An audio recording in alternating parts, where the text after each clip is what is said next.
Bom dia para todos e todas, sejam todos bem-vindos, todas bem-vindas à última aula, aula bônus do primeiro curso de 2023, o curso sobre o período interbíblico, um curso com uma pegada histórica, mas que ajuda ou deve ajudar a todos aqueles que quiserem entender o final da história do Antigo Testamento e o início da história do Novo Testamento.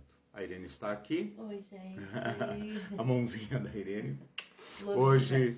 Hoje sem chofar, sem buzina, sem nada, assim só o som da voz mesmo. Nós estamos aqui para finalizar esse curso, aula 8.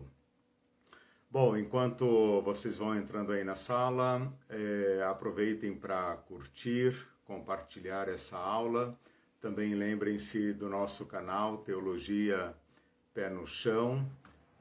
Qualquer pessoa que tenha uma conta Google pode se inscrever lá. Não basta assistir a aula, não basta curtir. É necessário se inscrever também, tá bom?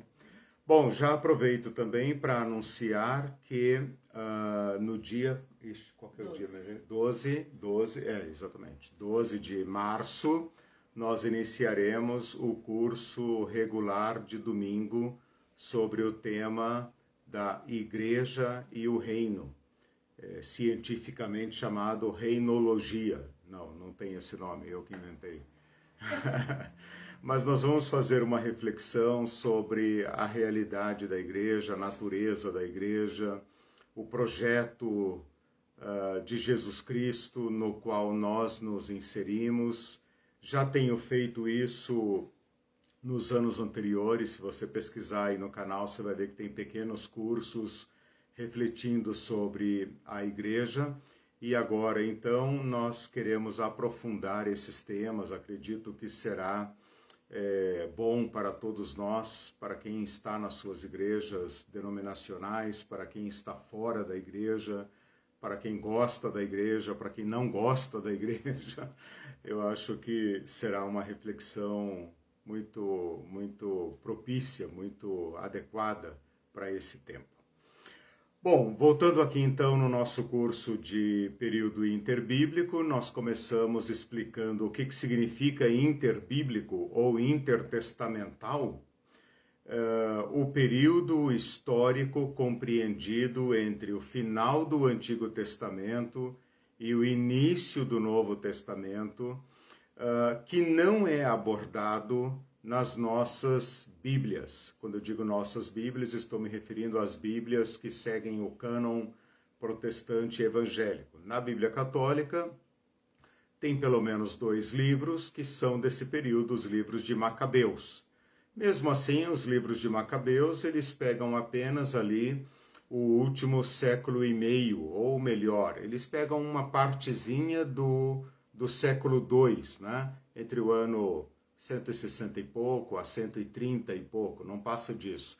Então, dos 400 e tantos anos, o livro de Macabeus vai cobrir um período de cerca de 30, 40 anos. Então, ainda assim, há um abismo histórico ali, né, em que a gente não sabe o que aconteceu.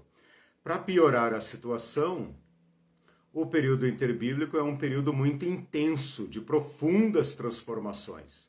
Então, além de a Bíblia não narrar esse período, ela ainda nos coloca no Novo Testamento num mundo completamente diferente do mundo do Antigo Testamento. E isso cria uma série de dificuldades para a gente compreender o cenário, o mundo, as tensões, os conflitos, as realidades do mundo de Jesus, né? Além disso ainda, os evangelhos não são um livro de história. Os evangelhos são mais bem classificados como uma biografia de Jesus. Então ele não se preocupa em contar o mundo de Jesus. Você só vai saber disso indiretamente por um estudo como esse. Por isso a importância desse curso. Bom, as aulas foram organizadas por período de dominação. Então, primeiro a dominação persa, depois a dominação grega, depois a Revolução dos Macabeus, depois o período de autonomia conduzido pelos Asmoneus, e nas últimas duas aulas nós estudamos a dominação romana, que começa no ano 63 a.C. e que vai até o ano 70 depois de Cristo, portanto quase 140 anos, né? 133 anos, né? 63 anos antes de Cristo, mais 70 depois de Cristo, né? Somando 63 com 70, 133 anos é muito tempo, né? Dá para nascer aí 2, 3 gerações de pessoas, dá para esquecer da história da liberdade. Então é um mundo muito traumatizado, muito explorado. Isso então nasce nesse período crítico. E é isso que nós vimos então na aula 7. A aula 8 eu estou chamando de aula bônus ou aula complementar, por quê? Porque ao invés de estudarmos uma linha do tempo, ao invés de estudarmos período histórico, nós vamos estudar certos personagens de um determinado período histórico. Quando eu digo personagens, não estou me referindo a pessoas, como seria óbvio, mas estou me referindo a grupos, agrupamentos, coletividades, comunidades, partidos da época do Novo Testamento, mas que surgiram no período interbíblico, principalmente nos 2 últimos séculos, ou 1,5 séculos antes de Cristo. Então, quando você topa no Novo Testamento com esses nomes como fariseus e saduceus, ou herodianos, você está topando com grupos que já existem, que já têm uma história na vida do povo judeu, e a história desses grupos influencia o embate, os embates narrados no Novo Testamento. Por exemplo, por que há tanta discussão entre fariseus e Jesus e os discípulos de Jesus? Por que os saduceus aparecem menos? Quem são os saduceus? Quem são os fariseus? Então, a aula de hoje é uma aula em que eu não vou trabalhar necessariamente a história, a linha cronológica, mas a tipificação destes grupos, para que você consiga entendê-los, principalmente nas páginas do Novo Testamento. Então, com isso, eu já estou dizendo para vocês o que é que nós vamos estudar hoje, o objetivo dessa aula. Vou fazer uma rápida apresentação de partidos. Eu vou usar a palavra partido, porque é uma palavra bem conhecida por nós, né? Mas já vou explicar que essa palavra é inadequada, mas na falta de outra vai essa mesmo, tá? Os partidos judaicos que aparecem no Novo Testamento, como eles surgiram, o que eles defendiam, se eles eram amigos uns dos outros, aliados, ou se eles eram adversários uns dos outros, e o que os distingue, tá? Os partidos judaicos são esses: fariseus, saduceus. Esses são os que aparecem na Bíblia. Tem outros partidos, como essênios, que não aparecem na Bíblia, mas a influência deles está presente nas páginas do Novo Testamento. Um outro partido chamado Zelote, o Partido dos Zelotes, aparece muito indiretamente, muito discretamente, mas lança também a sua sombra sobre as páginas do Novo Testamento. Então, esse partido Zelote.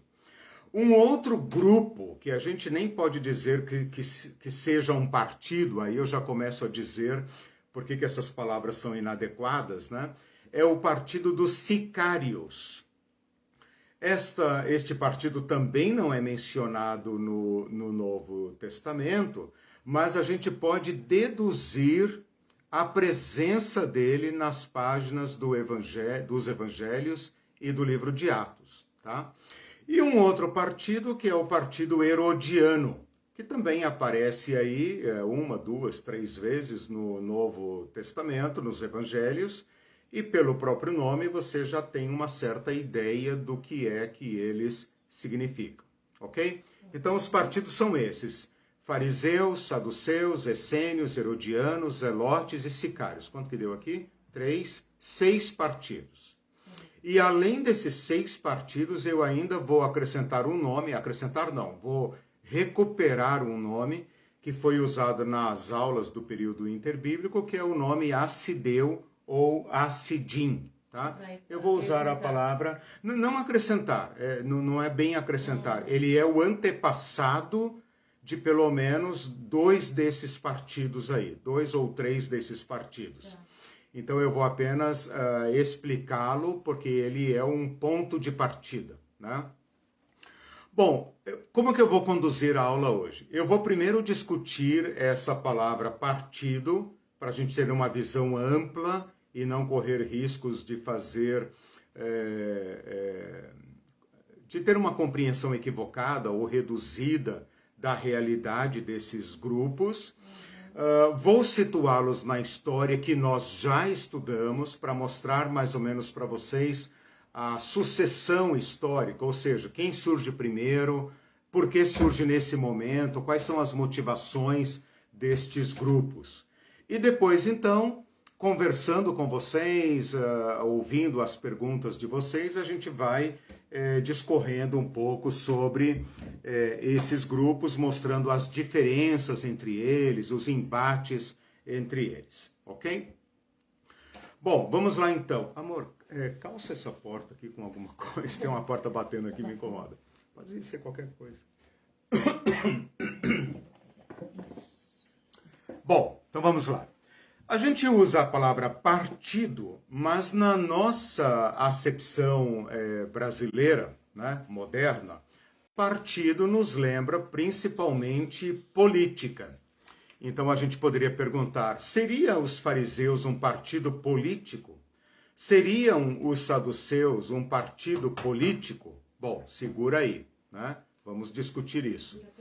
A gente também chama esses grupos de seitas. Vocês vão perceber que em um ou outro momento, talvez não apareça a palavra seita, porque a tradução optou por outra palavra, mas a palavra seita, a palavra airesis, original grega, está presente no Novo Testamento, inclusive com referência a nós, cristãos. Então, durante um dado momento, nós fomos chamados de seita, mas não seita no sentido moderno, né?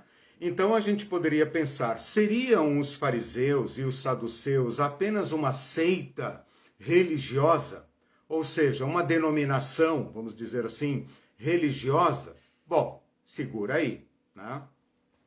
E por último, mas não esgotando o assunto, mas apenas porque esse nome foi usado, eles também podem ser chamados de escolas, mas não escola no sentido nosso moderno, no sentido filosófico, porque, por exemplo, o platonismo era uma escola filosófica, o epicurismo era uma escola filosófica, né? O estoicismo e por aí afora, né?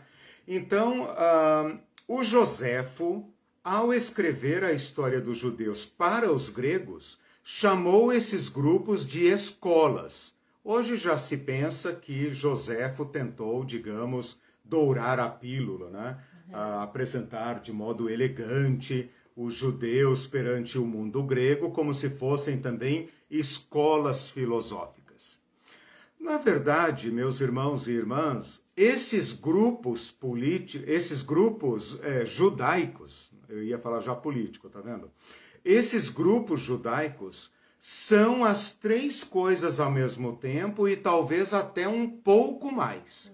Então, eles são grupo no sentido religioso, portanto, uma seita. Eles são partido no sentido político. E eles são também uma escola filosófica, uma escola de pensamento. Por quê? Porque eles propõem um estilo de vida e eles propõem uma solução para o seu povo. Eles são grupos que existem e subsistem porque eles defendem uma visão de nação. Eles têm uma compreensão do futuro de Israel, de como Israel deve viver, né? Então, esses grupos, fariseu e saduceu principalmente, que são os mais famosos, mas também zelotes e sicários e essênios, os herodianos vamos tratar como uma coisa à parte, eles preenchem essa lacuna em todas as esferas da vida. E por que a gente pode falar em todas as esferas da vida? Por um motivo, digamos, não único, não singular, mas muito importante.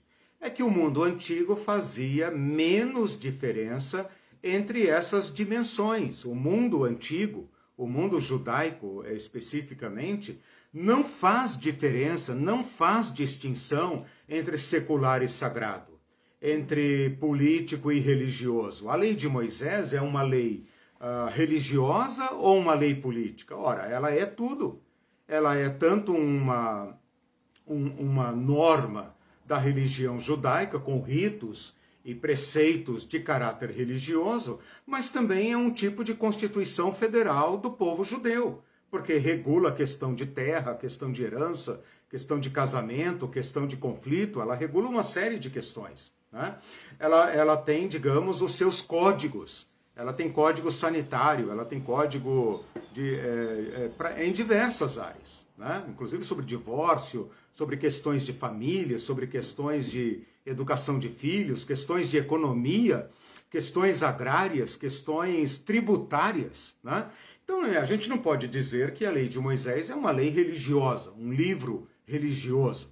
Pelo contrário, é indistintamente a regra maior que vigora sobre o povo judeu.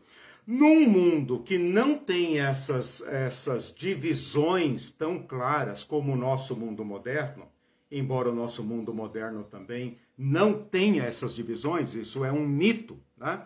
Nós não conseguimos separar o religioso do político e tudo mais, para o bem ou para o mal.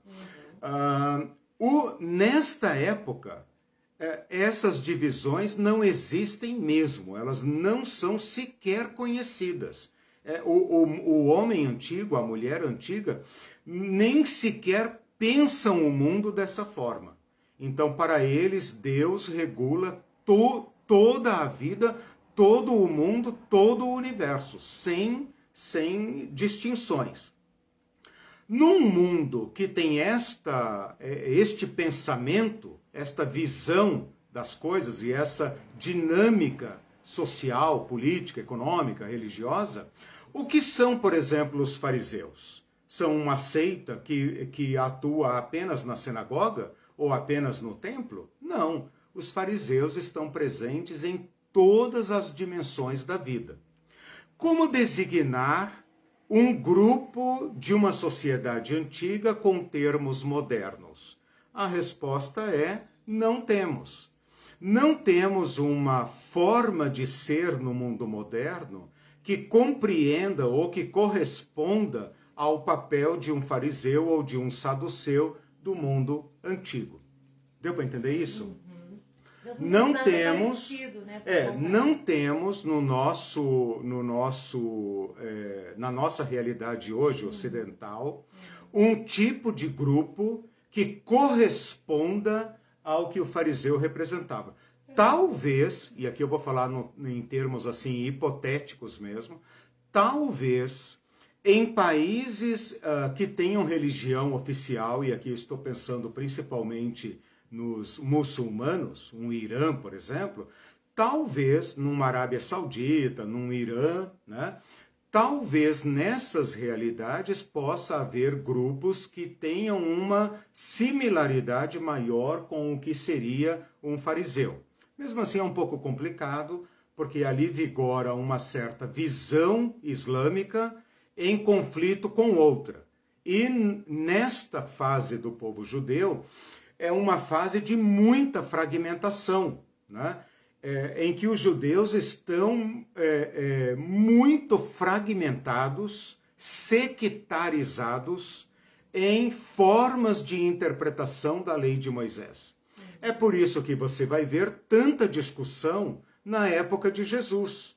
Não tem uma visão única, predominante, hegemônica do que Moisés disse. Mas os fariseus discutem com os saduceus e discutem com Jesus, porque Jesus é um elemento estranho nessa sociedade. Ele não é um fariseu, ele não é um saduceu, ele não é um zelote, ele não é um sicário. Quem esse cara é? Será que ele é? Será que ele está tentando propor um novo partido, uma nova seita? Então, logo no começo, assim que Jesus morre, e os cristãos começam a dar continuidade ao ministério de Jesus, eles chamam os cristãos de seita. Por quê? Uma seita mais, uma seita menos, né? Aceita logo, né? Então, o pessoal até fez brincadeira com isso agora, né? Aceita, né? Aceita, como é que é? Aceita logo, né? Então faz uma brincadeira com o verbo aceitar e a artigo seita com S, né? Bom, então é isso que vocês precisam saber para mergulhar nesse mundo aqui do Novo Testamento e entender do que é que nós estamos falando e do impacto que eles têm, maior ou menor, sobre a vida do povo. Um item que eu vou dizer agora que não está aí na folhinha, depois talvez eu complemente, é o seguinte. Eu vou fazer uma rápida linha do tempo, só para vocês entenderem quem é que vem primeiro, tá? Então, dentro de tudo que nós estudamos até agora, vocês vão lembrar do período dos Macabeus, tá? O período dos Macabeus é aquele período em que o processo de helenização aperta os judeus para assimilá-los, para destruí-los, no sentido cultural, no sentido nacional, né? Para absorvê-los para dentro da massa étnica do império, e vai provocando, então, um agravamento do nacionalismo judeu. Este período de aperto do império grego, no caso, sobre o povo judeu para dominá-los culturalmente, para subordiná-los à cultura e às influências gregas do império, provocou nos judeus uma crise que foi as vias de fato.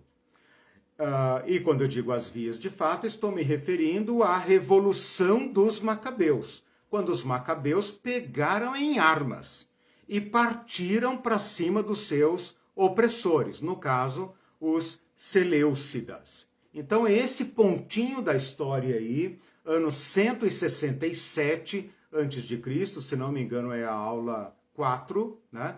Ano 167, quando estoura a Revolução dos Macabeus.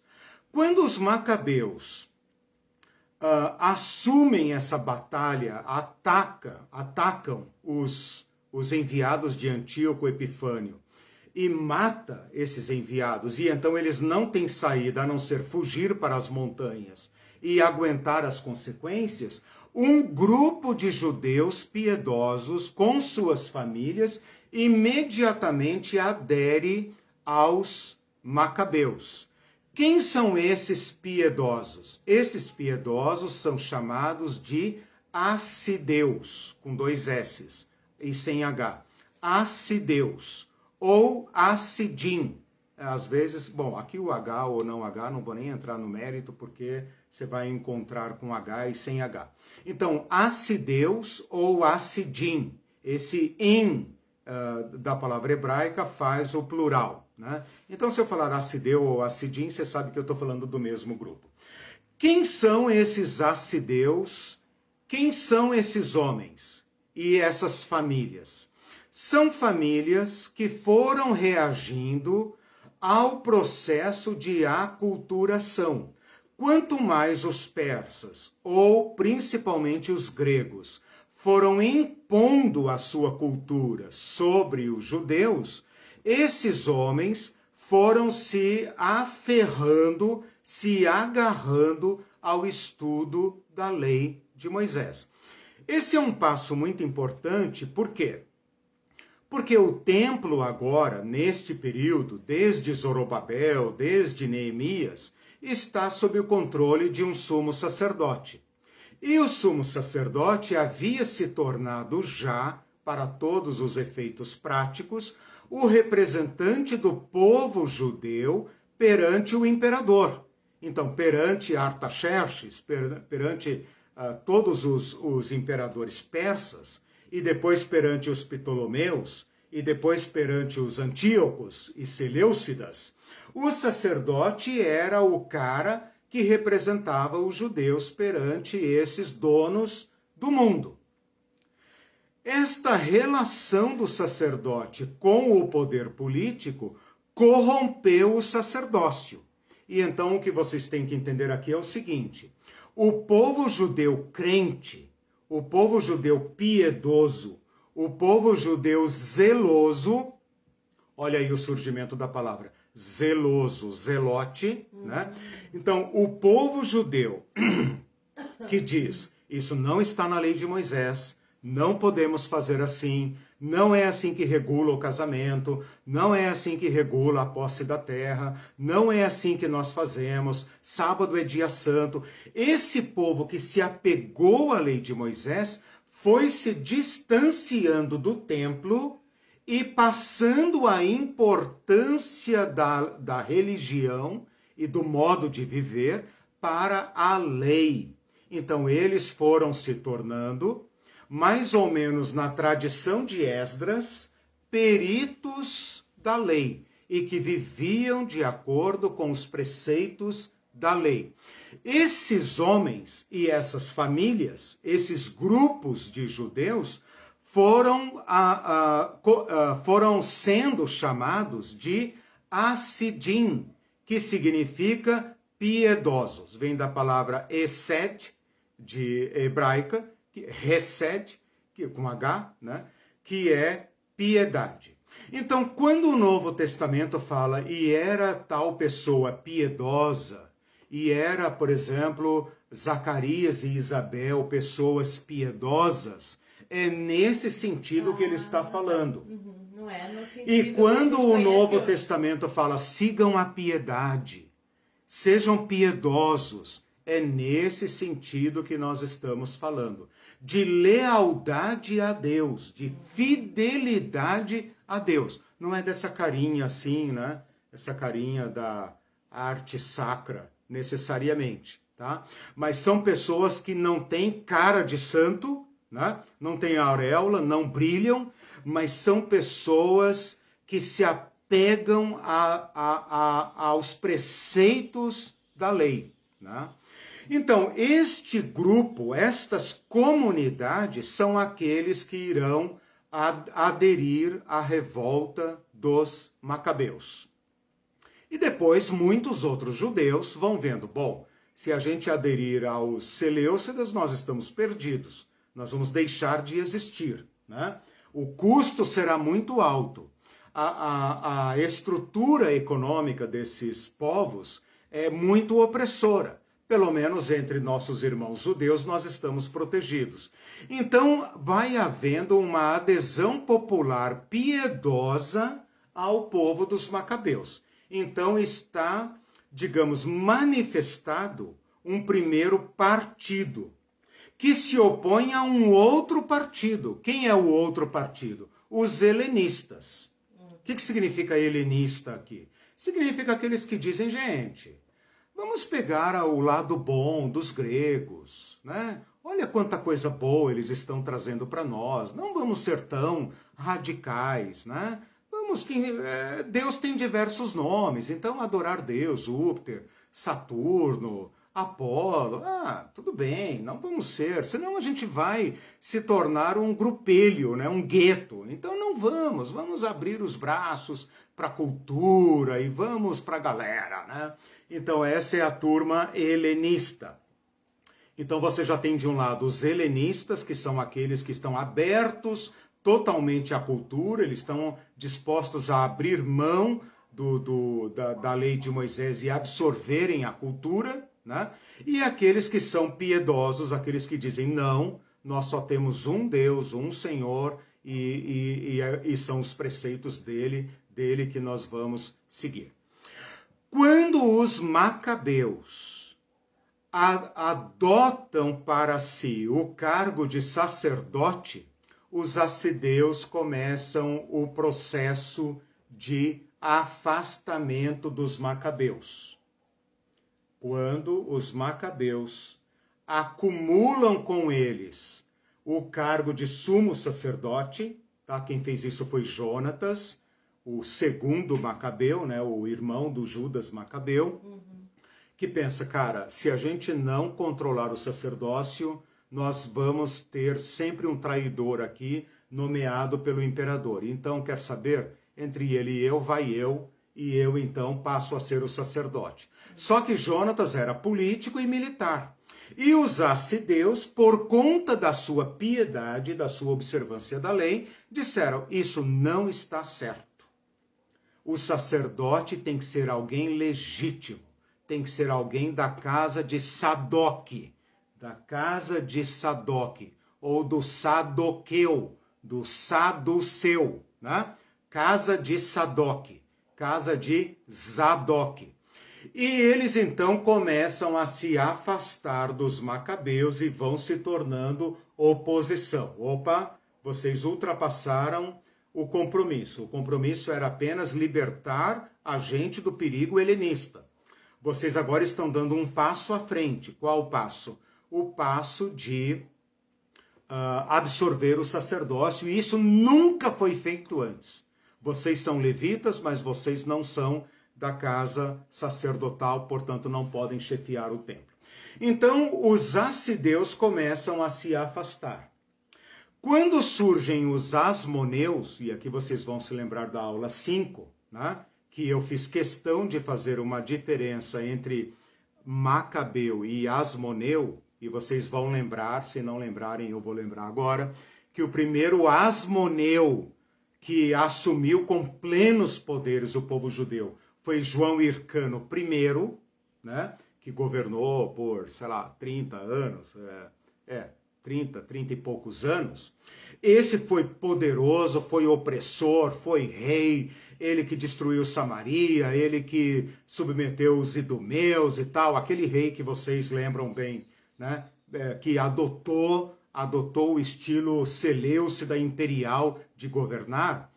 Este cara perdeu o apoio político dos assedeus completamente. E nessa altura, com João Hircano I, vai acontecer uma ruptura importante. Os assedeus vão se dividir em dois partidos. Então, por que eu estou falando dos assedeus? Por causa disso que eu vou falar agora. Os assedeus vão se dividir em dois partidos. Um partido vai se chamar fariseu, vai ser conhecido como fariseu. A palavra fariseu vem de uma palavra hebraica que significa separado, né? É parsim, paresim, e aí o P e o F são, né, como vocês conhecem antigamente o PH, que pronuncia F, então o P e o F são fonemas intercambiáveis aí, eles vão evoluindo, e para a nossa língua veio, ao invés de pariseu, veio fariseu, fariseu, né?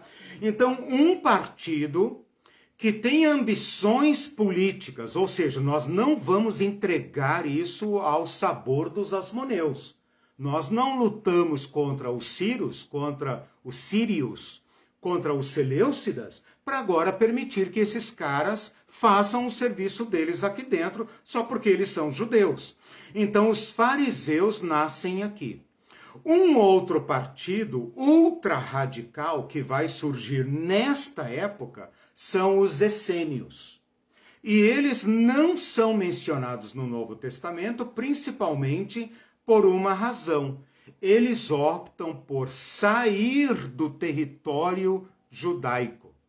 Eles saem, a ruptura deles, a condenação que eles lançam sobre o templo e sobre os asmoneus é tão radical que eles não querem sequer pisar o mesmo terreno onde esses caras governam.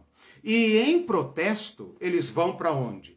Eles vão para a diáspora? Eles vão para o estrangeiro? Não. Sabe para onde eles vão? Para o deserto, para a terra de ninguém, onde ninguém mora, ninguém quer viver, ninguém tem interesse. Para lá eles vão. E eles constroem um tipo do que nós poderíamos chamar hoje, né? Um tipo de convento, mosteiro, mais ou menos como aqueles mosteiros antigos, isolados da cidade, como a gente conheceu aqui no Brasil, na Europa, em todos os lugares do auge do catolicismo, os mosteiros. Os essênios viviam como verdadeiros monges no deserto, inclusive quase nunca aceitavam mulheres e também passam a praticar o celibato. Eles querem ser pessoas dedicadas exclusivamente à causa de Yahvé.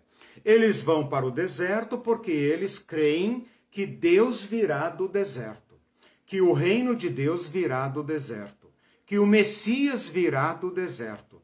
E, portanto, do deserto, eles são uma pedra no sapato dos judeus. Porque eles estão lá fora dizendo, vocês se corromperam todos. Vocês são raça de víbora. Vocês se corromperam profundamente. Vocês são oportunistas. Aquilo que convém para vocês, vocês fazem. O que não convém, vocês não fazem. Vocês não são fiéis. E então eles passam a viver do deserto. No deserto. Mas do deserto, a mera presença deles é um espeto na consciência de todos os judeus, dos sacerdotes, dos fariseus e de todo mundo. Né? Mais ou menos como os monges, né? Os monges católicos ou os monges tibetanos ou os monges budistas, que vivem na máxima observância das regras da religião. E o povão, né, o povão que vai ali pedir a bênção, pedir uma aguinha, não sei o que, é o povo assim, olha, a gente não consegue viver que nem vocês, então a gente vai vivendo a nossa vidinha, vocês vão nos abençoando, vão nos ensinando e tal. Por isso os essênios são uma presença mais ou menos oculta, presença oculta, né? Como se isso fosse possível, mas eles são, assim, digamos, uma sombra sobre as páginas do Novo Testamento. Os saduceus vão surgir, já acabei de falar aqui quando eu falei que há um protesto contra os asmoneus e por causa do sacerdócio. Vai surgir aí com João Hircano o partido saduceu, que, como você já percebe pelo nome, é derivado do Sadoc. E Sadoc é o nome do sacerdote oficial do Templo de Salomão. Sempre que se quer um sumo sacerdote, vão buscar na casa de Zadok.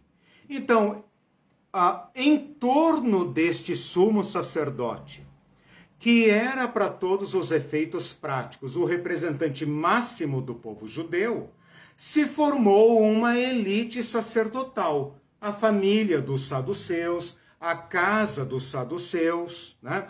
A importância política, os membros do sinédrio, os grandes sábios, os que exerciam cargos políticos, cargos diplomáticos, quem ia, por exemplo, na sede do império falar com o imperador, falar com o rei, ia no Egito, ia na Síria, ia lá na Pérsia e tal, eram essa elite sacerdotal, que com o tempo, a partir do tempo agora dos asmoneus, vai se chamar saduceu. Então, o que acontece? Quando os asmoneus tomam o sacerdócio, os saduceus se apartam do templo. Mas eles são os legítimos donos do templo. Quando os macabeus e os asmoneus perdem o apoio dos assideus e dos fariseus, tudo eu, né? Onde que os asmoneus vão buscar apoio político para não perder o controle das coisas? Entre os saduceus. Então ocorre aí um acordo de conveniência. Os saduceus percebem o seguinte: bom, a gente não pode tomar o sacerdócio dos asmoneus, mas a gente pode recuperar os assentos no sinédrio, a gente pode exercer cargos políticos, a gente pode ser um partido de apoio a ele, de sustentação, né? E com isso a gente mantém os privilégios. Deu para entender? Que era o que importava para eles. Mas vocês conseguiram entender o que aconteceu aqui? Os saduceus são um partido formado a partir da classe sacerdotal, da família do sumo sacerdote. Essa é a origem dos saduceus. Então eu já contei aqui, olha, como apareceram os fariseus no início do governo asmoneu. Como surgiram os essênios também aí, nessa crise aí. E agora acabei de contar como surgiram os saduceus. Os saduceus vão recuperar o seu status político como partido e seita e escola, né? Lembra disso? Que eu falei no início da aula? Para dar sustentação ao governo dos asmoneus. Só isso que eu falei até agora já dá para vocês entenderem a diferença entre fariseu e saduceu. Saduceu é o partido das elites, né? Das elites mesmo, com Z, né? Das elites, né? E os fariseus são um partido mais popular, um partido de oposição, um partido mais radical, tá? Os assideus se dissolvem entre judeus piedosos. E então na Bíblia você vai ver o Simeão, que era um homem piedoso, a Ana profetisa, que era uma mulher piedosa, tá? Então vocês tiveram aí uma pequena noção do surgimento dos fariseus, dos essênios e dos saduceus, ok? Só para continuar, então, a história do tempo agora, esse estado de coisas vai perdurar durante todo o governo dos asmoneus. Vocês devem se lembrar do Alexandre Janeu, que crucificou os fariseus, lembram disso? Sim. Alexandre Janeu, um rei asmoneu, perseguiu ferozmente os fariseus ao ponto de mandar crucificar 800 deles ao mesmo tempo em que, enquanto eles morriam na cruz sob tortura e o escárnio da população, suas mulheres e filhos eram torturados e decapitados. Esse governo não fiquem preocupados com nomes, tá? Percebam apenas os movimentos políticos.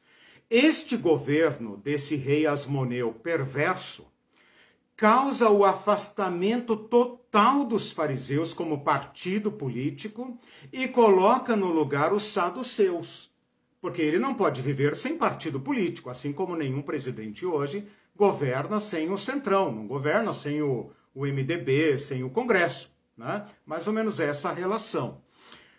Então, o rei asmoneu vai buscar o apoio dos saduceus, e os saduceus vêm abanando o rabinho, né? Eles estão dispostos a qualquer coisa para manter os seus privilégios. E quando eu digo privilégios, irmãos, não é só o anel no dedo e a cadeira no sinédrio, não. É terra, fazenda, dinheiro para financiar a agricultura e para preservar seus privilégios, seja quem for o dono do pedaço. No momento, os donos são os asmoneus, beleza, é com eles que nós vamos governar. Mas se amanhã Herodes toma o poder como tomou, é com Herodes que nós vamos conversar. É assim que funciona. Jogo político, ok? Bom, o próximo partido que eu vou falar, então, eu ainda estou fazendo aquela linha histórica, tá? Fiquem todos calmos, tá? E como eu falei aqui, é importante, os assidins, ou assideus, né? Eles se dissolvem. Então, quem não se tornou fariseu, quem não se tornou essênio, se tornou aquele judeu piedoso, observador da lei, fiel, que aguarda o reino de Deus, que procura viver de acordo com a fé. Muitos se tornaram pobres, daqueles que seguiam Jesus. É possível que muitos dos discípulos de Jesus sejam desses Hassidim, né? Porque eram piedosos, pessoas que temiam a Deus, que queriam viver de acordo com a lei de Deus, ok? Bom, aí vem então, depois dos asmoneus, quem é que vem? Né? Passa uma coisa, outra coisa, quem é que vem? O Herodes.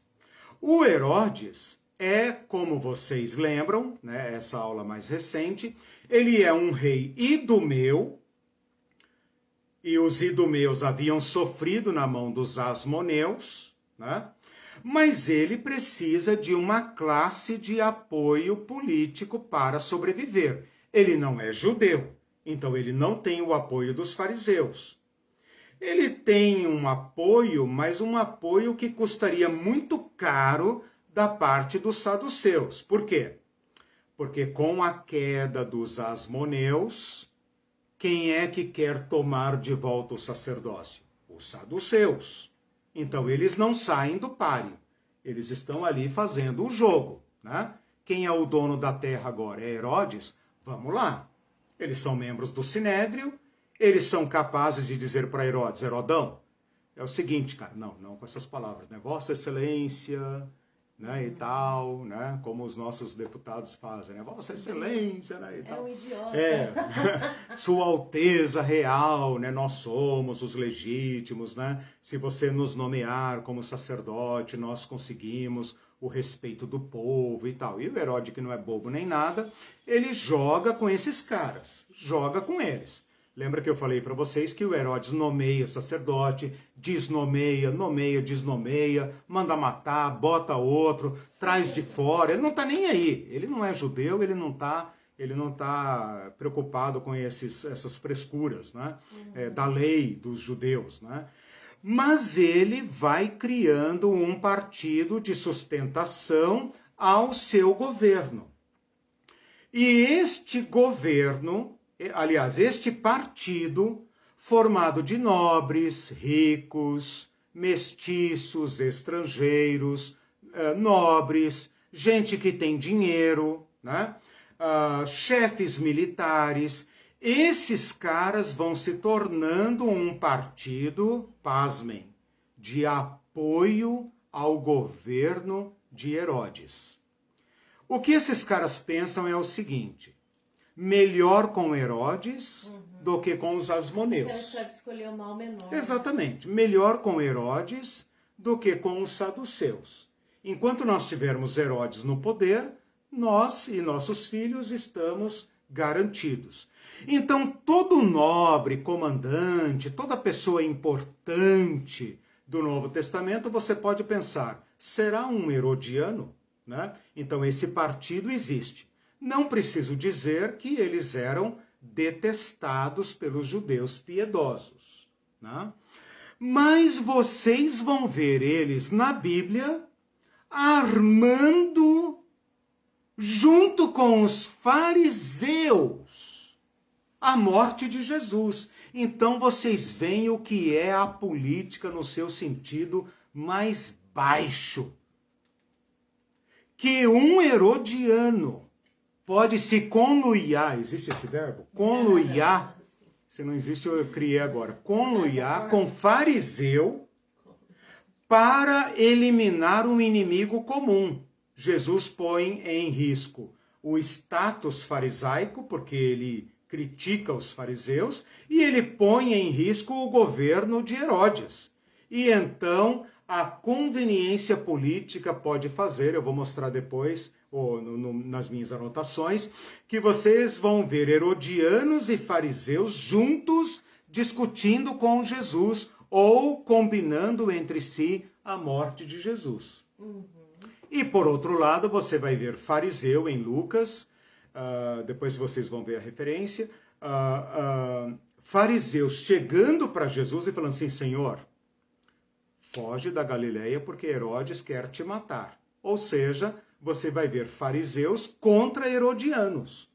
Tipo assim, ó, nas nossas conversas aí nós ouvimos falar que o homem quer a tua cabeça. Né? João Batista já tinha sido morto. Jesus estava com a cabeça a prêmio. Mas são os fariseus que vêm a Jesus falar, mestre, quer sobreviver, quer ter algum sucesso, sai da Galileia, vai para a Judeia. Lá você se esconde, lá você se vira. Aqui a coisa tá feia pro teu lado. E Jesus fala, vão dizer para essa filha da raposa que eu faço hoje, amanhã e depois, quanto eu quiser. E quando eu tiver que morrer, eu mesmo me entregarei. E que se lasque. Não com essas palavras. Mas ele fala alguma coisa mais ou menos assim muito forte. Bom, então falei para vocês quem são os herodianos. Falta dizer quem são os zelotes. E aí eu termino essa parte e aí a gente vai conversando. Os zelotes, como vocês podem intuir, né? Se por exemplo, os assedeus são os pais dos fariseus, os fariseus são os pais dos zelotes. Quem são os zelotes? O zelote é um fariseu armado. O zelote é um essênio armado. Essa é a diferença. O zelote é um cara que pensa, não me venha com essa conversa, com essa hermenêutica, com essa exegese da lei de Moisés. Quer saber? Os romanos estão pouco se lixando se vocês estão discutindo entre Hilel e Shammai, entre se a lei de Moisés é isso, é aquilo. Os romanos estão pouco se lixando se vocês estão discutindo as vírgulas da lei, um iota da lei, como Jesus falou. Os romanos entendem a lei da porrada. Desculpe a palavra chula, né? Hoje a gente tem pessoas assim, os né? judeus, os romanos, aliás, eles vão entender a lei do cacete. Enquanto vocês estiverem com essa conversinha aí, discutindo no Sinédrio, se é o 7º dia, o 8º dia, se é no dízimo, se o dízimo é do endro, da hortelã e do cominho, os romanos estão pouco se lixando. Agora, ataca os tributos. Façamos nós um protesto. Deixemos de semear os nossos campos ou de pagar tributo, vocês vão ver os romanos pisarem na nossa garganta. E antes que eles pisem nas nossas gargantas, nós vamos para cima deles. Tá aí o zelote, zeloso da lei. A palavra zelote é um apelido de zelo da lei. Zelo, piedoso, rigoroso. Né? E eles vão pegar em armas. Eles vão dizer, Judas Macabeu não pegou em arma? Se Judas Macabeu tivesse ficado só com conversinha mole, nós não existiríamos mais. O que Judas Macabeu fez? Sendo da família sacerdotal. Porque o pai de Macabeus era sacerdote, ou Matias, ou Matitias. Né? Pegamos a espada. Então, os zelotes são um tipo de guerrilheiros, eles não são um exército, eles não teriam condições de enfrentar Roma no pau a pau, no tete a tete. Então, o que eles fazem? Ataques em bando. Então, os zelotes são judeus que saem da sociedade, eles não vivem ali entre o povo, eles saem da sociedade, eles trafegam pelo deserto, pelo campo, pelas montanhas, pelas grutas, eles contam com o apoio do povão, especialmente o povão que está empobrecendo. Então eles são aqueles heróis. Sabe guerrilheiro, que é o herói do seu povo? Mais ou menos como o guerrilheiro moderno, né? Que os Estados Unidos odeiam, ou a França odeia, etc. Mas eles são heróis para o seu próprio povo, para os afegãos, para os iraquianos, para os líbios, né? Para os libaneses, para os palestinos. Eles não são heróis do seu povo? Assim eram os zelotes. Odiados pelos romanos, odiados e detestados pelas autoridades judaicas, mas amado pelo povo. Por quê? Porque o inimigo deles é o romano. Onde tem um romano, tem um zelote à espreita para atacar. Né? E eles atacam depósitos, eles atacam pequenas guarnições, eles atacam fortalezas, e eles despertam o ódio e a repressão dos romanos. os romanos vão apertar muito em cima dos judeus por causa dos zelotes. E aí você entende um pouco porque é que as autoridades dos judeus, os sacerdotes, os saduceus, querem matar Jesus. Por que querem matar Jesus? Porque eles não conseguem saber se Jesus está preparando um bando para pegarem armas. Tem um zelote que anda com Jesus, chamado Simão. Simão, o zelote. Então, os caras que olham de fora pensam, pô, esses caras vêm da Galileia. Galileia está cheia de bandido, porque lá tem menos controle, cheia de bandido. Para os caras pegarem em arma, é um pulinho, né? E eles, então, não sabem quem é Jesus. Eles não sabem.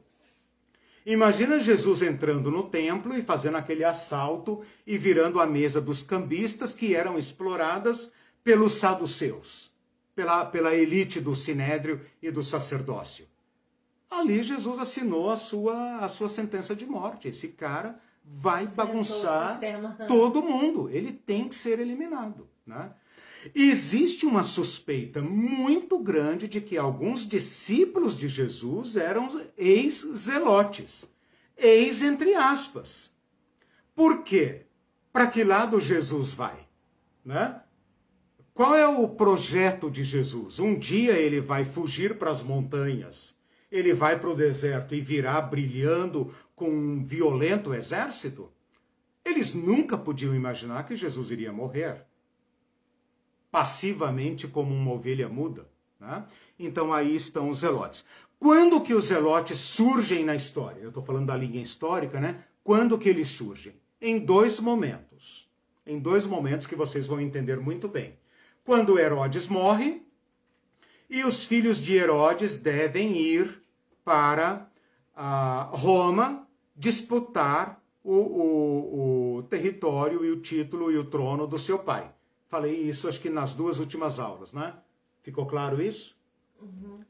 Quando Herodes morre e a terra fica sem governo legítimo, fica no interregno, né? Entre reis, entre Herodes e o novo rei, nesse período de tumulto, os judeus tocam o terror na Galileia e na Palestina inteira. A um ponto que os romanos têm que intervir. E intervém com violência total.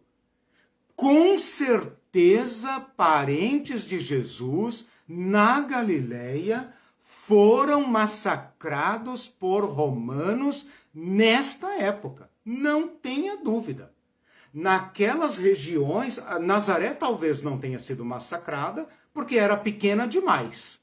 Mas Magdala, Séforis, né? Magdala, de onde veio Maria Magdalena, né? Cafarnaum, com certeza correu sangue.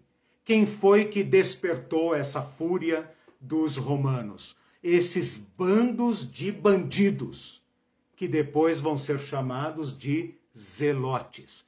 Tocaram terror, roubaram armas, pintaram os canecos para cima dos romanos, não para cima dos judeus. Mas os romanos vieram e massacraram judeus, né? Mataram com vontade. Os judeus devem ter ficado revoltados com os zelotes. Né? Então, quem? Os judeus? As autoridades.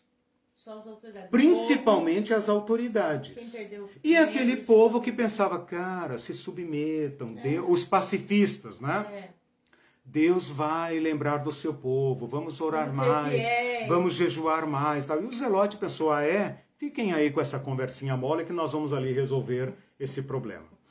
E o segundo momento em que renasce o fervo zelote é quando Arquelau é deposto e Roma também, de novo, está decidindo quem vai governar a Judeia.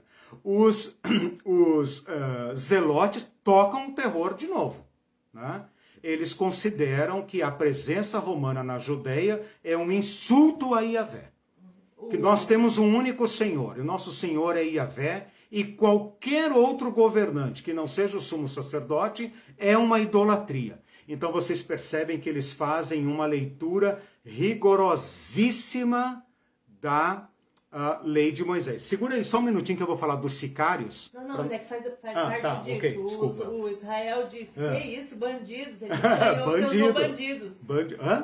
Você usou a expressão bandidos, ele estranhou de chamar os zelotes de bandidos. A fala do... É bom você ter falado isso, porque a Bíblia, o Novo Testamento, eufemiza, existe esse verbo também? Ele atenua, alivia. Eu já falei isso na aula de Jesus e a política ano passado. Quando ele fala ladrões e salteadores, caiu na mão dos salteadores, tem outra palavra que ele usa também, é salteador, ladrão, eu acho que tem outra, mas não estou me lembrando aqui agora, amotinadores, alguma coisa assim, depende da tradução. O que está por trás é uma palavra usada pelos romanos para se referir aos guerrilheiros. Então, por exemplo, Barrabás, com certeza não é um bandido de banco, ele não é um batedor de carteira, um ladrãozinho que fala, olha ali, uma junta de bois ali dando bobeira, vai lá, rouba e vende ali, lucra e tal. Não, bandidos sociais, exatamente. Eu usei esse conceito quando eu dei a aula do ano passado. Então, quando a Bíblia fala em salteador, leia-se. A partir de agora você vai me fazer esse favor. Leia-se, abre colchetes, guerrilheiro. Os caras roubam como roubam os terroristas do mundo inteiro.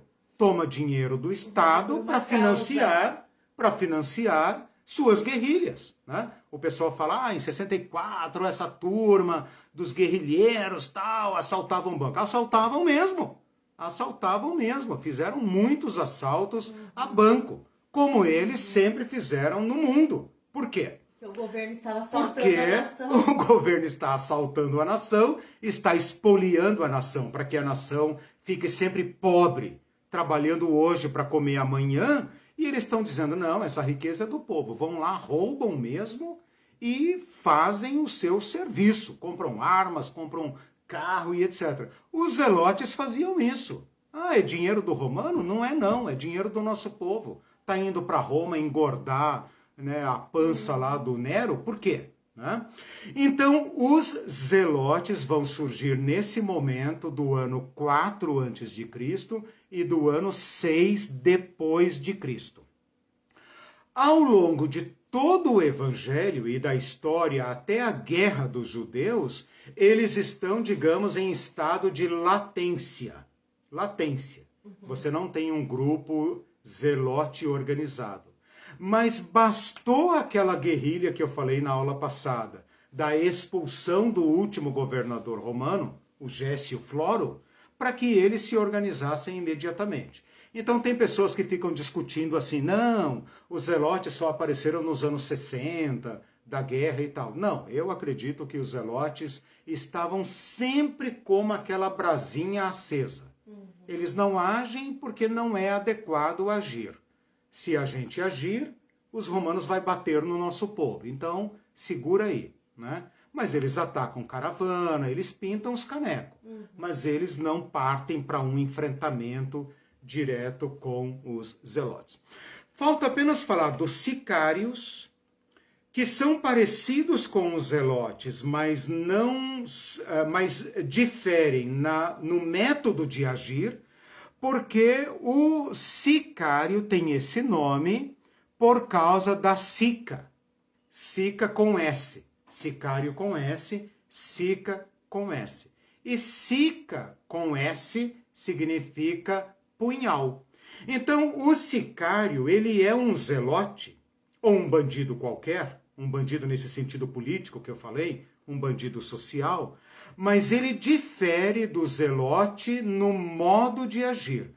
O sicário é um cara comum, disfarçado, mais ou menos como um homem-bomba hoje, né? Esse aqui seria um homem-punhal, por isso que ele chama sicário, é homem-punhal, que leva uma pequena faca escondida na roupa, se mistura no meio do povo em grandes concentrações em festa e ataca especificamente o judeu traidor. O alvo deles são grandes membros da casta judaica, sacerdotes, políticos, membros do sinédrio, ricos, latifundiários, donos de banco, gente graúda. Quando eles entram no meio das festas e tal, os caras disfarçadamente tiram o punhal, rasgam a barriga do sujeito, guardam o punhal e se misturam no meio do povo. Então ele se difere do zelote pelo método de agir. Eles não fazem ataque em bandos, fazem ataques solitários. Eles não fazem ataques aos romanos, eles fazem ataques a judeus considerados traidores do povo, para causar um rebuliço do povo. Então eles estão ali como aqueles caras, lobo solitário. Ele age a sós, né? É claro que ele é um grupo, mas o método de agir é diferente. Eles agem com punhal, não com outras armas, nem com outro tipo de ataque, geralmente um pequeno punhal na cinta, escondido, se mistura no meio do povo, faz um ataque mortal, né? Ou na garganta ou na barriga, de modo que ninguém veja, e se mistura no meio do povo. Mais ou menos como o Adélio Bispo, né, dizem, né, aquilo ali que o Adélio Bispo fez, né, uma faquinha escondida, se mistura no meio do povo, etc., crava ali no cara, sabe que vai matar, sabe matar, né, e foge no meio do povo, e ninguém pega, ninguém viu, e ninguém também vai pegar, porque o povo não quer essa situação. Né? Então, com isso, eu mostrei para vocês a linha do tempo. Né? Os assideus, que depois vão se tornar fariseus e essênios. Os fariseus se tornam um partido político radical. Os essênios saem completamente. Os saduceus são herdeiros da elite sacerdotal e vão ser o partido de sustentação do governante, né? O partido que cobra pelo apoio, tipo um centrão, né? Cobra pelo apoio, mas dá apoio ao governo de plantão. Os herodianos, que são um partido de apoio ao governo, mas ao governo especificamente dos Herodes, não tanto do Herodão, mas do Herodes Antipas, né? E por último, os zelotes, que vão surgir nesse período aí, e os sicários, que são também um tipo de guerrilheiro, mas que atuam com essa metodologia, né? Essa metodologia de ataque diferente da do zelote. Os zelotes são bandos de salteadores, né? Por exemplo, Jesus conta a parábola dos samaritanos. Caiu na mão de salteadores. Quem são esses salteadores? Zelotes, muito provavelmente. O Israel colocou... E falei dos sicários, né? Então completei aí a linha do tempo. Agora podemos conversar sobre diferenças, curiosidades e tal, conforme vocês quiserem. Ele falou dos sicários, chamou os sicários de franco apunhalador. Franco apunhalador, legal. Em vez de franco atirador, né, não tinha arma, né, irmãos? Esses dias disseram aí, né, os bolsonaristas aí, os crentes violentos disseram, Jesus não tinha arma porque naquela época não, né? Mas tinha espada, que era a metralhadora da época, né? É muito interessante aqui, vou aproveitar esse comentário do Israel, né? Para falar sobre isso. É muito interessante que quando Jesus é preso no jardim do Getsemane, Jesus fala assim, vocês têm espada aí? E Pedro, ou algum dos eles, fala assim, temos duas. Jesus fala, basta. Eu falei isso no curso do ano passado. É muito interessante que na nossa cabeça, quando se fala espada, você pensa na espada medieval, que é a espada fina e longa que até hoje se usa aí no esporte do espadachim, né? Mas a espada antiga não é essa. A espada antiga, quando a Bíblia fala espada, é melhor você pensar num punhal do que numa espada como essa que nós conhecemos. A espada do Zorro, por exemplo. A espada do Zorro, a meu ver, acredito que na de vocês também, é a primeira ideia que a gente tem quando fala espada. Os três mosqueteiros, né? Aquela coisa do cavalheiro medieval, é fina e comprida, né? É finíssima para aqueles golpes, né, e tal. O povo antigo não conhece essa espada. Não conhece. A espada deles, quando fala a espada na Bíblia, é basicamente um punhal, um pouco mais comprido, um pouco mais curto. Quando os discípulos falam, Senhor, temos duas espadas, provavelmente, aqui eu vou fazer uma hipotetização, né? Não é doutrina, Por causa da época. é hipótese. Provavelmente o que eles tinham na cintura era uma sica. Uma sica. Que era esse punhal pequeno. E para defender essa hipótese, dizem os historiadores, não fake news, né? Não é blá blá blá de conversa mole. Os historiadores, os estudiosos do período, muitos deles dizem isso, e é uma grande possibilidade que Judas Iscariotes seja um sicário. E faz muito sentido, porque o Judas Iscariotes, essa palavra Iscariotes, é completamente desconhecida na literatura da época. Não existe um lugar, nenhum nome que seja conhecido, que explique quem é Judas. Então, Iscariotes pode ser uma corruptela da palavra sicariote para poupar Judas e para não estabelecer nenhuma relação entre os cristãos e os bandidos aos olhos de Roma, né? Faz muito sentido pensar que o Judas Iscariotes fosse um sicário que tenha andado junto com Jesus para ver qual era a daquele cara. E quando viu que Jesus não punha a mão na massa, não seguia a ideologia sicariana, provocou Jesus, falou, vou dar a última chance para esse cara, né? Vou botá-lo na mão dos inimigos para ver se essa conversinha dele de amor e etc. vai dar certo. E ele não esperava que Jesus fosse... Essa é uma hipótese, uma teoria, tá? Ele não esperava. Um outro discípulo chamado Judas Tadeu também é citado em alguns... Deixa eu ver se eu não estou falando besteira aqui, se é ele mesmo. Um Judas Tadeu, deixa eu ver. Deixa eu ver se é o Judas Tadeu mesmo, que em alguma,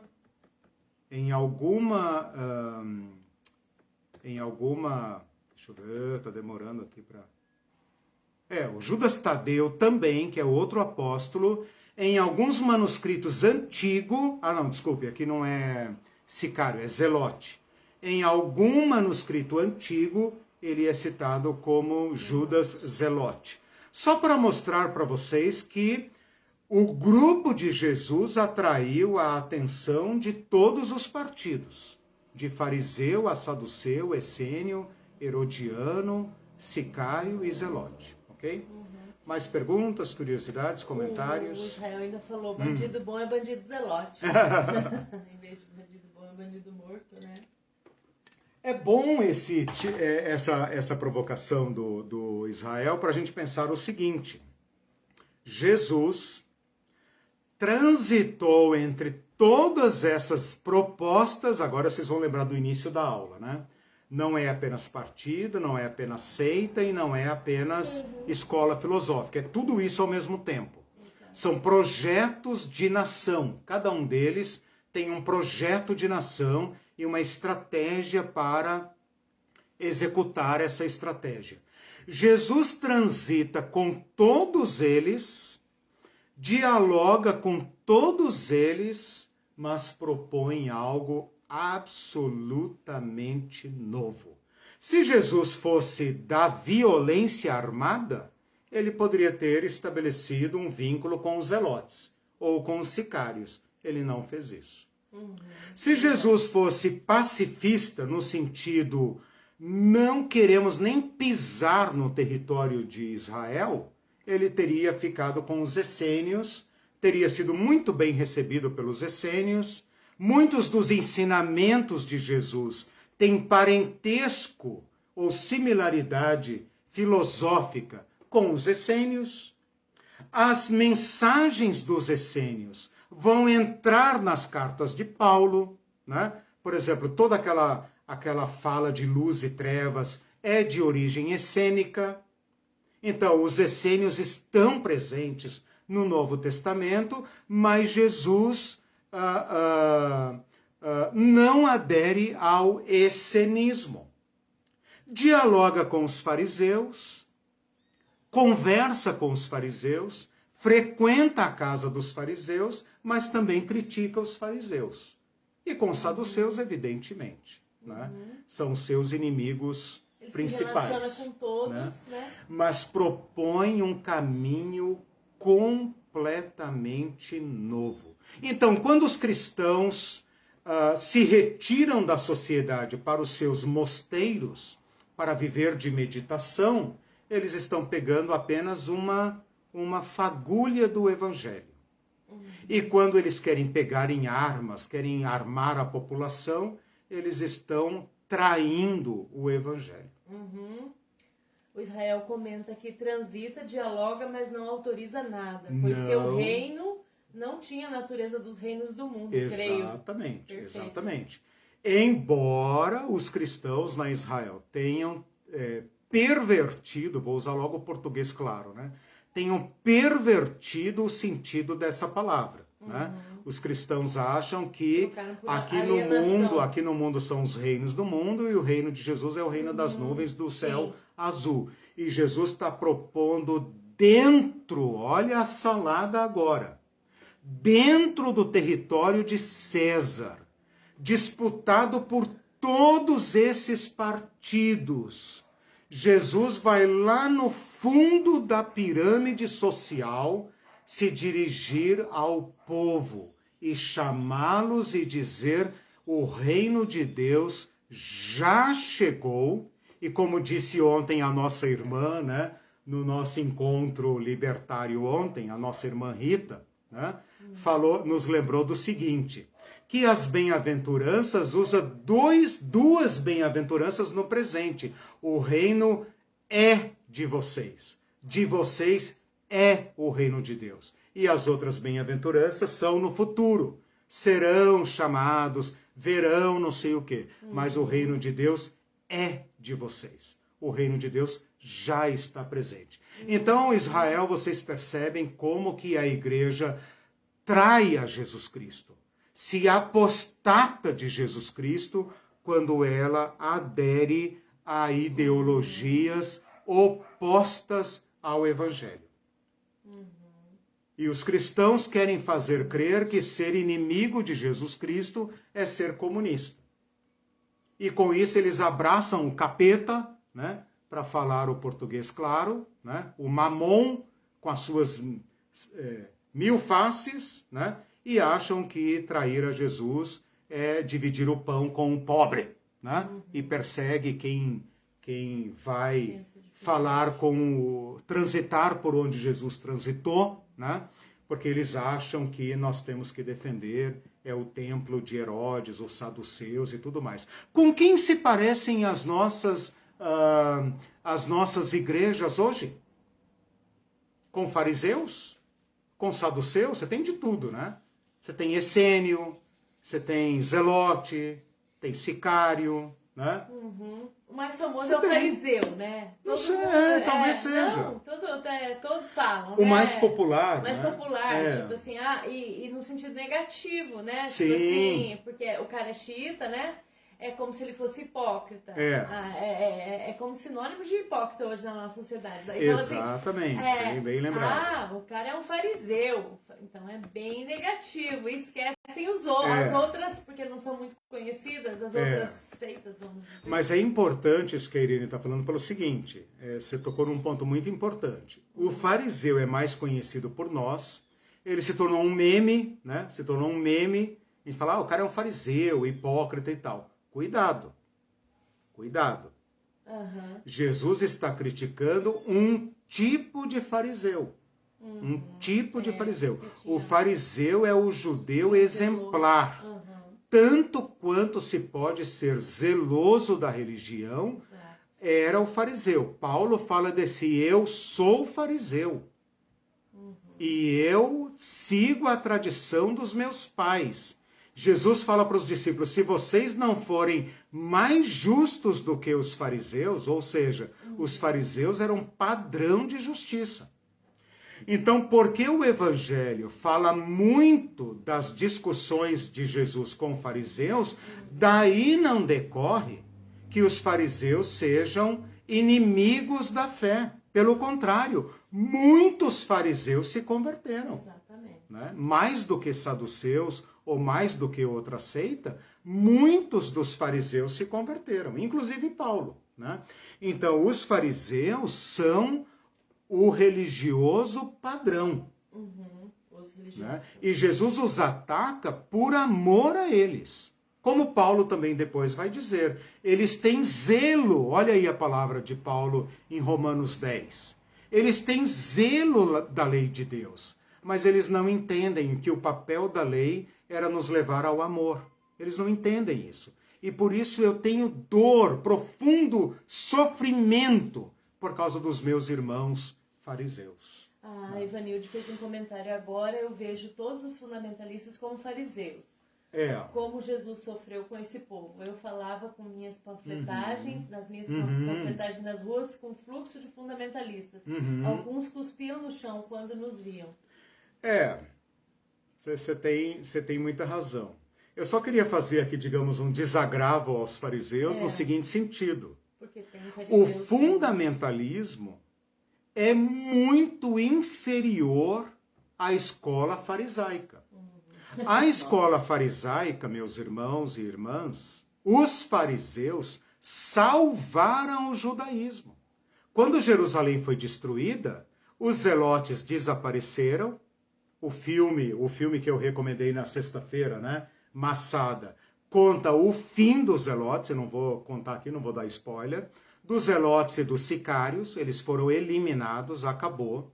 Os essênios tomaram partido na guerra e também foram massacrados sem dó pelos romanos e também foram extintos.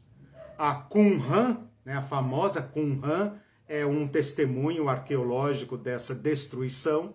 Né? Muitos deles podem ter se convertido ao cristianismo e sobrevivido, mas quem ficou lá foi destruído no deserto e quem aderiu às guerrilhas também foi destruído. Os saduceus foram destruídos porque se apegaram ao templo e não conseguiam viver sem o templo. Qual foi a única seita dos judeus que sobreviveu? Os fariseus. Porque os fariseus, como os assideus, estavam acostumados a viver da lei e não do templo. Então, eles foram capazes de dar sobrevida à religião judaica. E a religião judaica, tal como nós conhecemos hoje, é baseada no farisaísmo. E tem muitas virtudes. E é talvez uma das religiões mais perseguidas da história. Então eu estou fazendo isso, Evanilde e demais irmãos e irmãs, para que a gente faça justiça ao farisaísmo e considere o nosso fundamentalismo moderno como muito pior do que o farisaísmo. Porque o farisaísmo tinha uma elevadíssima moral. Uma elevadíssima moral. E o fundamentalismo não tem. Exatamente. Coloquei aqui de novo o link do filme. Tá, ok. Perguntou. Eu queria contar para vocês aqui uma historinha que ninguém contou, mas eu acho muito interessante nas minhas pesquisas, a respeito de um apóstolo que é chamado Simão o Zelote. Deixa eu achar aqui onde que eu coloquei sobre o Zelote. Depois vocês pesquisem onde a Bíblia fala dos herodianos, por exemplo. Antes de falar do Simão do Zelote, os herodianos aparecem no templo. Olha agora como você vai entender a coisa. Mateus 22, Mateus 22, versículo 16, os herodianos, olha agora como vai ficar claro para vocês, eu espero, essa aula de hoje. Em Mateus 22, 16, Jesus está na Semana Santa, né? É um dos dias ali da Semana Santa, ele já entrou em Jerusalém, ele está ali no templo, cada dia vem alguém discutir com ele, eles querem propor questões para debater com Jesus, e numa determinada ocasião, vem herodianos e fariseus discutir com Jesus se é lícito pagar imposto a César. Então agora fica claro por que é que esses dois grupos, poderiam ser outros, tudo bem, mas esses dois grupos vêm discutir com Jesus se é lícito pagar imposto a César. Pergunta que você agora pode responder. Por que é que os herodianos, que nessa altura do campeonato não governam sobre Judeia, porque quem governa é Pôncio Pilatos, o que é que os herodianos estão fazendo em Jerusalém? E por que é que eles estão disputando com Jesus a respeito de imposto? Se quem cobra impostos do interesse deles é Herodes Antipas, que também está em Jerusalém, por ocasião da festa. Então, o que os herodianos estão aí? Eles estão querendo despertar uma questão tributária para implicar Jesus na Judeia e na Galileia. Por quê? Porque o interesse do governante aqui é cobrar imposto, né? E os fariseus, por uma questão da lei, eles querem jogar Jesus na fogueira, né? Ou Jesus vai tomar o nosso lado, né? E vai nos direcionar em direção aos zelotes e iremos todos para a guerra, ou então Jesus está acabado aqui mesmo. Então, assim, diz logo de que lado você está, né? Está do lado de César, com toda essa tua conversa aí e tal, essa conversa de pobre, de reino de Deus e tal, vamos lá, Jesus, de que lado você está? Entendeu? Porque o que dói no nosso bolso é imposto. Vai resolver essa questão ou não? Né? E Jesus então responde para eles daquela forma. O que eu queria falar sobre o Simão Zelote é o seguinte, e isso você só vai conseguir perceber por causa dessas informações que eu vou dar agora. Simão o Zelote é chamado de cananeu, Simão Cananeu, em Mateus e em Marcos. E em Lucas é chamado de Simão Zelote. Pergunta: por que é que Mateus e Marcos chamam Simão de cananeu? E por que é que Lucas chama Simão de Zelote? Aqui tem uma questão de proteção das testemunhas. O Marcos e Mateus chamam Simão de cananeu para poupá-lo, porque a palavra cananeu é uma palavra antiquíssima. Não tem cananeu no Novo Testamento. O nome cananeu é desusado, é completamente antigo. Não se usa mais o termo cananeu há séculos. Mas Marcos e Mateus vão chamar Simão de cananeu, que tem uma raiz etimológica canaim, ou kna, que é a mesma palavra aramaica para zelo. Portanto, a palavra Canaim é uma palavra oculta para dizer quem é Simão. Quem é Simão? Um zelote. Pode ser, então, que Mateus e Marcos tenham ocultado a terminologia perigosa em grego, né?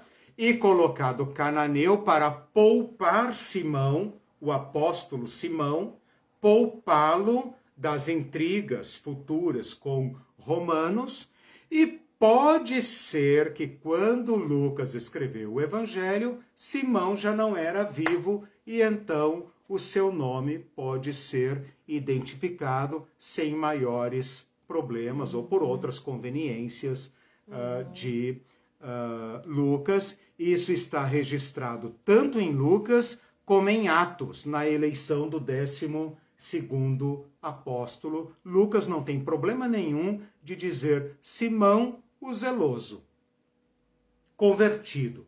Agora, quem sabe, é conveniente para a igreja dizer, olha, Jesus nos tirou da escola da violência. E Jesus nos deu uma nova estratégia, um novo caminho.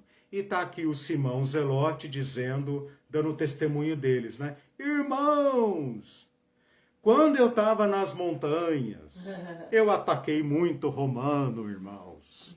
Mas aí eu encontrei Jesus e eu estava tão cansado da violência. Eu via que aquilo não ia dar em nada. Eu via que nós íamos partir para um genocídio. E Jesus me fez entender algo muito mais poderoso do que as armas, do que as legiões romanas. E nós vamos vencer, ainda que eu morra. Estou pensando aqui, né? Simão contando o seu testemunho de ex-zelote.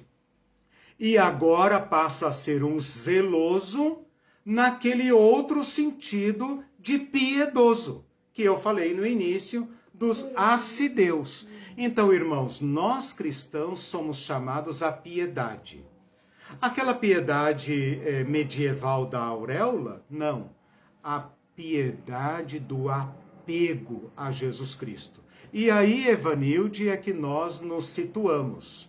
Nós queremos ter uma radical adesão a Jesus Cristo e não ao sistema religioso, que está muito melhor representado entre os saduceus, entre a turma que nos vende para os poderosos. Ou vocês acham que os grandes líderes das igrejas não estão lucrando com a lã das ovelhas? Ou vocês acham que esses bancada evangélica, essa coisa errada toda, está apoiando as igrejas de graça e não para os seus próprios benefícios, como um autêntico saduceu? Né? Quem é que dá sustentação aos governos perversos? Quem é que está disposto a vender o país, mas apoiar um projeto de destruição das riquezas nacionais? São saduceus. Do povo, né? Dos indígenas. Sim, de todo mundo, acabar com tudo. E que se danem os pobres. E dizer para os pobres, sejam mais zelosos. Dizer para a viúva, mas a senhora deu o dízimo da hortelã que brota lá nos pau podre do teu barraco? Então é por isso que Deus está amaldiçoando o seu pão, minha irmã. Vamos aqui fazer uma oferta à sinagoga.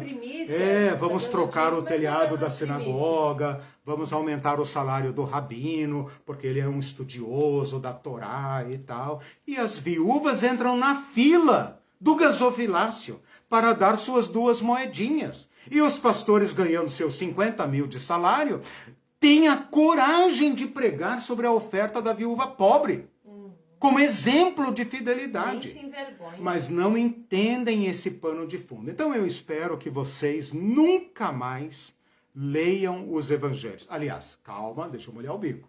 Nunca mais leiam os evangelhos com ingenuidade. E que agora Cristo possa, como foi dito ontem na nossa reunião, né? O querido pastor Werner Fuchs, vou até citar aqui o livro dele.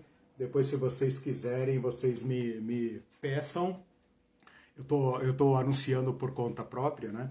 Ele já é um senhor, né? Já é um senhor aqui, não sei a idade dele, mas é um pastor já aposentado, né? Meu querido irmão e pastor Werner Fuchs. Ele diz, eu já tinha lido tanto esse texto, mas aquele dia é como se o texto saltasse levantasse da página e me batesse no rosto. E aí eu acordei. Mas eu já era pastor. Então, irmãos, que quem sabe, é por isso que eu estou aqui hoje, encerrando esse curso, né? Meu tempo já esgotou e eu já estou pregando, etc., empolgado aqui, mas é para facilitar o acesso de vocês às Escrituras, para que nunca mais ninguém manipule as Escrituras para domesticá-los, mas que vocês todos, nós todos, sejamos tomados por esse Espírito poderoso, revolucionário de Jesus Cristo, e saiamos a Ele em fidelidade ao Evangelho de Jesus Cristo, que foi capaz de defrontar-se com todos os poderes ao longo da história, e será capaz de defrontar-se com todos os ismos de hoje, todos. O capitalismo, o comunismo, o neoliberalismo, o bolsonarismo e todos os ismos, todos, que tomarem de nós o caminho de Jesus Cristo. Mas não pode ser o caminho das nuvens do céu, porque esse é falso.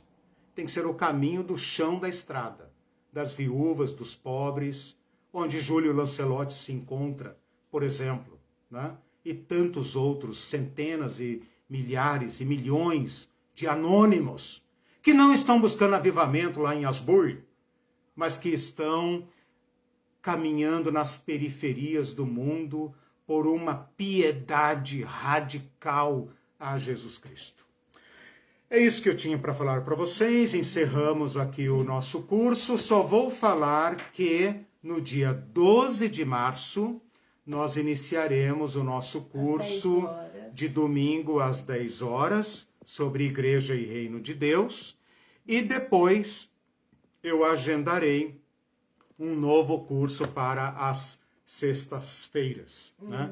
Vou pensar, vou estudar. Dia 12 de março. Às 10 horas. Tchau para vocês, Deus abençoe, boa semana para todos. Bom domingo. Boas férias.